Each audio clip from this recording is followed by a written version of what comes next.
Hi అండి, నమస్తే. నేను మీ Sujatha. Welcome to my channel nest మా ఫుడ్ వరల్డ్.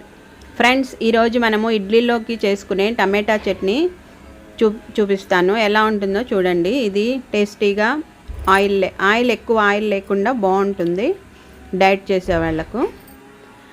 దీనికి కావాల్సిన ఉల్లిపాయలు, టమాటాలు, పచ్చిమిర్చి, చిన్న ముక్క అల్లము, కరివేపాకు ఇవన్నీ ముక్కలుగా కట్ చేసుకొని పెద్ద పెద్ద ముక్కలు మిక్సీ జార్లో వేసేసుకొని పచ్చివే మొత్తం వేసి కచ్చా పచ్చిగా మిక్సీ పట్టుకోండి. పచ్చిమిర్చి, చిన్న అల్లం ముక్క, ఉల్లిపాయలు 3 ఉల్లిపాయలు 3 టమాటాలు తీసుకున్నా నేను. కొంచెం కరివేపాకు వేసేసుకొని కొంచెం కచ్చా పచ్చిగా పట్టేసుకోండి మిక్సీ జార్లో. మరీ మెత్తగా అక్కర్లేదు.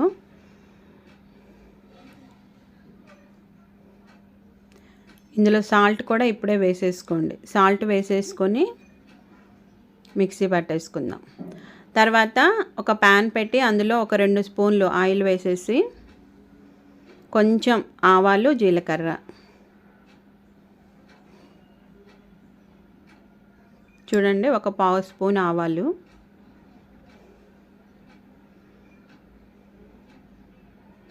ఒక 1/2 స్పూన్ జీలకర్ర. జీలకర్ర కొంచెం ఎక్కువ వేసుకున్నా పర్వాలేదండి, మంచిది హెల్త్కి. ఇవి కొంచెం చిటపటా వేగేటట్టు చూసుకోండి. బాగా వేగాయంటే చిటపట్లాడుతూ ఉంటాయి. అప్పుడు అది కొంచెం వేగిన తర్వాత ఇది మొత్తం మనం ఇందాక పట్టుకున్నాం కదా మిక్సీ జార్లో, అది అందులో వేసేసి కొంచెం సేపు ఒకసారి అలా తిప్పేసి మూత పెట్టేసుకోండి. మీడియం ఫ్లేమ్లో పెట్టేసుకోండి. ఈ చట్నీ బాగా పుల్లగా కారకారంగా చాలా బాగుంటుందండి.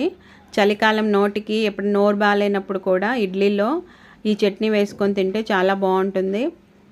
ప్లస్ డైట్ చేసే వాళ్ళకి కూడా చాలా మంచిది. ఇడ్లీ, దోశలు, అన్నంలోకి దేంట్లోకైనా బాగుంటుందండి. చూసారా, ఒక 10 నిమిషాలకి ఇలా వేగిపోతుంది.